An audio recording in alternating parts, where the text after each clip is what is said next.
This is Optimal Relationships Daily, episode 1498. 4 Reasons to Make Yourself a Ton of Friends by Greg Audino of gregaudino.com. Hello, everybody. That's me. I'm Greg Audino, your host and narrator, but also a writer and an advice columnist myself. For those who don't know, before I was working for OLD as a host and producer, the team was narrating from my work, just as we do with the other authors. So even though a lot of the writing I do now is for our advice column show, Optimal Living Advice, we like to occasionally dip into the articles that I've written independently. This is an older, lighthearted one that I still think rings true. I'll let you be the judge. Perhaps it's even more important than ever, as a lot of us adults lose track of friends we have or have a hard time making new friends. Either way, I hope this article inspires you. So let's get into it and optimize your life. 4 Reasons to Make Yourself a Ton of Friends by Greg Audino of gregaudino.com. Surprising title, right? I assume most of you are getting to the age, or have long since gotten to the age, where you realize that life is far more fulfilling with a small group of close friends you can really count on than it is with an endless list of friends that you don't really know that well. If you haven't figured this out yet, your time will come soon. Now, don't get too excited, you washed-up jocks and cheerleaders out there. This article is not about giving anybody a pat on the back for being popular. However, it's also not saying that partying with a different group every night doesn't have its benefits. For all the feelings of loneliness that can come from not spending time with a few people you really feel at home with, there is also a lot to be learned from being exposed to a larger group of acquaintances that you might not realize. So, without further ado, let's get into it. Reason number 1 stems from a fantastic quote I once heard.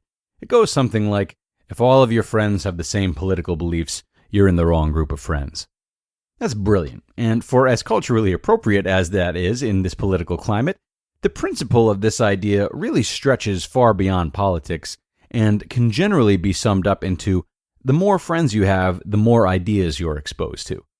Friendships are a beautiful thing, and the strongest ones are usually cultivated over a number of years and through a lot of time spent together, good and bad. When friends have been together so much, however, shared a lot of the same history, and have learned a lot about life through one another, a lot of behavior will be replicated between them.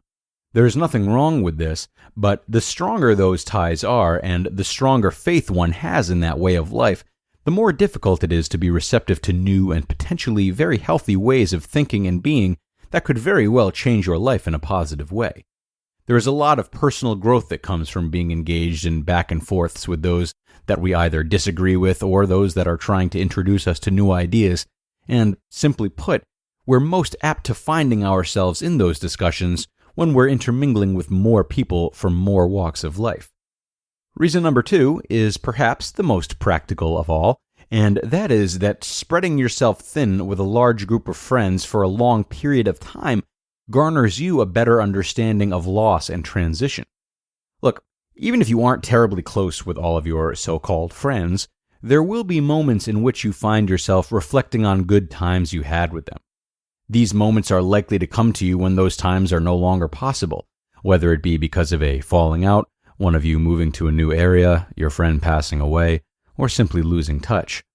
These reflections can leave you feeling sad, of course, but if you're constantly surrounding yourself with a ton of friends, these types of instances will happen with great frequency and, over time, will leave you with more of a lesson than pain. That lesson is the reality of loss and transition in life.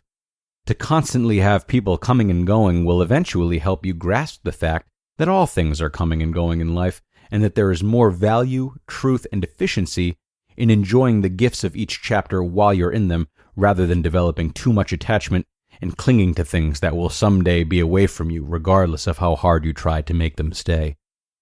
Unlike reasons 1 and 2, reasons 3 and 4 work more from the inside out.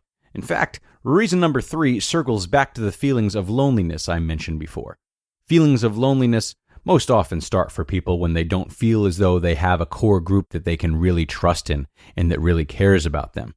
These people may feel they have no friends, or even too many friends. Like all curses, however, this curse has a blessing, and that blessing is that feelings of loneliness help you better understand and sympathize with others who feel the same way. For as much as we all like to feel in tune with the world, the truth is that we're all severely limited by our own circumstances, so much so that we assume the commonalities in our own lives are much, much more normal in the lives of others than they truly are. What this can mean for people that have a tight-knit group of friends and are less likely to feel lonely is that they may have a more difficult time understanding loneliness in others, as it is a more foreign concept to them. Yet feelings of loneliness, which can spiral quite easily into more severe forms of depression, are being faced by many in this world, and the ability to understand, be patient, communicate, and bond with people feeling loneliness in their times of need is an invaluable tool for both parties. Finally, there's reason number 4, which likely takes the most patience, introspection, and ability to be honest with oneself of all. And it can be found by flipping to the first chapter in your psychology book. Behavior reinforcement, in short, is the principle that as long as the behavior you exhibit receives positive feedback, you'll continue to exhibit it. We all wear masks, though. It's easy to find ourselves being one person in front of our mom, another in front of our dad, another in front of our siblings, another in front of our local friends, and another in front of our friends at work. You get it. The more friends we have, especially if they aren't unified into many groups, the more personas we will display. Some will see our shy side, others will see our confident side, a third will see our contemplative side, and so on.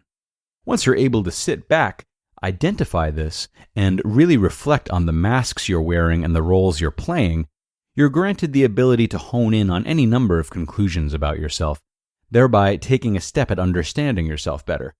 You might find yourself having thoughts like, why do I get so tense and quiet when this group is discussing religion? Do I need to reevaluate the beliefs I was raised with? Look at how good my stories are in front of these people. Do I have untapped potential as a speaker or a poet? I tend to tell a lot of white lies within that group. I've never been a liar. What about the environment they create is making me do that? The ultimate takeaway from all of these reasons is that each person you have a relationship with, no matter how small, has the power to teach you something whether or not you realize it. There is a lot to be learned about the world and about oneself when in contact with a large group of people. Though you can only fully relate to a small group, that's not a reason to turn yourself away from or resist interacting with new people you may cross paths with. As tides turn and people change, they might just prove themselves to be more meaningful than you'd expect. You just listened to the post titled 4 Reasons to Make Yourself a Ton of Friends by Greg Audino of gregaudino.com. All right, everybody. It is my hope that you found this article enjoyable and helpful, especially if you're feeling alienated from your friendships, which again is all too common as we age and throw ourselves into romance and work and other endeavors. And if you're looking for more help from me, as I said, I answer all of your questions over on Optimal Living Advice. We were doing it here for a while, the Q&As, but we decided to split the two up, so you can tune into that show for nothing but Q&A episodes, no narration. Check it out.